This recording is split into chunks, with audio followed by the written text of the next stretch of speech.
confines of City 17, you are well. We wanted players to realize that they've been spotted and the Combine are now aware of their arrival at the train station. It sounds like a simple task, but it actually took a lot of thought to draw the players' attention to the various events that communicate this message. First, a train horn sounds, which gives Alex an opportunity to mention that the station is in sight. Next, the lights go off to grab the player's attention and to make the monitors stand out in the dark.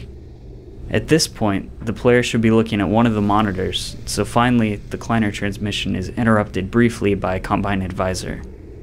Originally, the advisor appeared on a jumbotron outside, but we were never able to reliably make playtesters look at it. The flashing Combine camera should also provide some indication that trouble is brewing. Though it's not a proper gate, the zombie draped over the exit is designed to slow the player down just long enough for Alex to finish her lines. Originally, Barney started off in this map in the doorway down by the citizens, but playtesters tended to wander around for a while before stumbling across him. I wondered if you were We going to moved make him it up in here to time. guarantee that his Sorry scene to with keep Alex waiting. would unfold The before Combine's players on began TV. any exploration. What's the plan? He's standing over a dead Sending Metro folks cop out because in it's a groups. plausible looking Like I long-term said activity, before, in case if players you can don't move keep directly safe down and to him. provide cover, we might Nearby actually reward stand a items also chance tend to of draw reaching players the toward escape him. trains. Here we wanted to include something a little different, an escort mission. Most of our gameplay involves constant forward motion, so we wanted to design a situation where players would fight through the same basic area multiple times.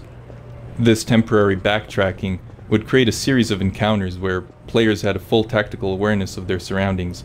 Once again, all of this turned out to be more easily said than done, and this sequence went through a lot of iterations. Originally, the train yard was one big space. This approach had a couple of problems.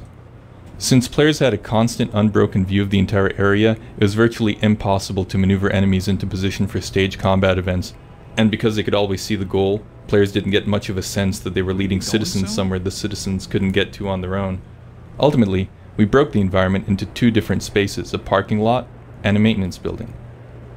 Because neither area can be seen from the other, we're able to repopulate the spaces with new, more deadly combinations of enemies while the player isn't looking. It also makes the journey feel lengthier and more significant. We wrestled with the problem of plausibly repopulating this area with soldiers between each trip. After several iterations, we decided to have the soldiers jump in through some high windows.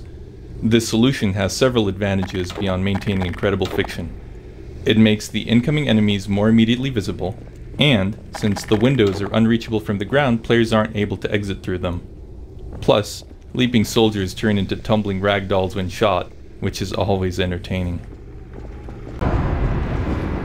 We needed a train station, but we didn't want something that was too similar to the one in Half-Life 2. We decided to give this station a more industrial look, to make it a place where trains were repaired and freight was offloaded. We included some Combine elements to help explain why the Strider can't fire through the various strategic barricades required by the game design. No time to lose. We separate Alex from the player here to make the Strider battle a more intimate combat experience. While we generally want Alex to be useful to the player, bosses tend to require a specific combat style to beat, and we found that it usually doesn't make gameplay sense to keep her around. Plus, boss battles are the player's big hero moments, and having too much help dilutes a sense of individual accomplishment.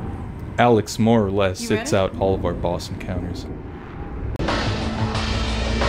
For this climactic battle, we created a new AI that makes the Strider a more interesting opponent. It has a snappier cannon attack, can better track the player's movements, and it now has the ability to target the environment in dangerous ways.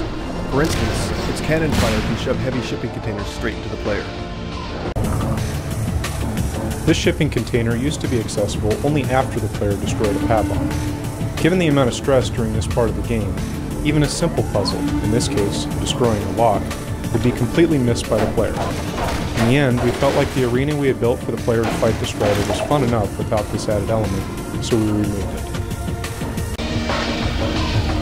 We often use goodies, such as this crate and the scanner battery around the corner, to guide players along a preset route. We want players to hit their marks during a battle without drawing attention to the fact that they're being subtly manipulated down a particular path.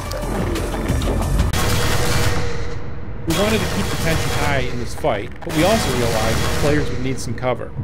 These destructible panels satisfied both those design goals. Effectively, they're time shelters. Players can hide behind the panels, and the Strider will target them until they're destroyed.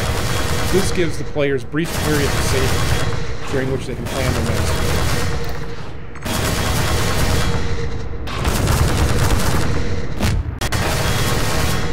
We noticed during playtesting that players were often too afraid of the Strider's weapons to stand in front of it and fire rockets. This was kind of a problem, because rockets are virtually the only way to kill a Strider. To help players, we modified the Strider's AI so that a player-launched rocket will significantly delay the Strider's attack. This battle of reflexes lets players guide their missiles in safety, as long as they get their shot off before the Strider does.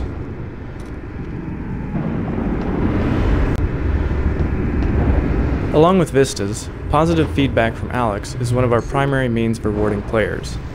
In this case, Alex's excitement over the Strider's destruction adds a sense of closure to the battle, and gives players the satisfaction that someone witnessed and appreciated their heroics. Fantastic job, Gordon! The train the player rides out of City 17 had two major design goals. I don't believe it. It had to visually connect the end of Episode 1 to the beginning of Episode 2, and it also needed to address the functional gameplay requirements of the second episode. Using reference material we collected on European train cars from the 1980s, we built a basic version of the train that level designers could test. Once we got the thumbs up from them, we added textures and lots of little details. The result is basically a caboose, combined with rounder, more streamlined elements from a passenger car. Apart from being a big visual payoff to the episode, there were several story requirements that this ending sequence needed to convey. It had to make it very clear that the Citadel was destroyed, that the Citadel pods had escaped, and it needed to imply that the data transmission beam was streaming out of the ruins. We discovered that Alex had to be mostly silent during the scene, or else players tended to look at her instead of all the chaos around them.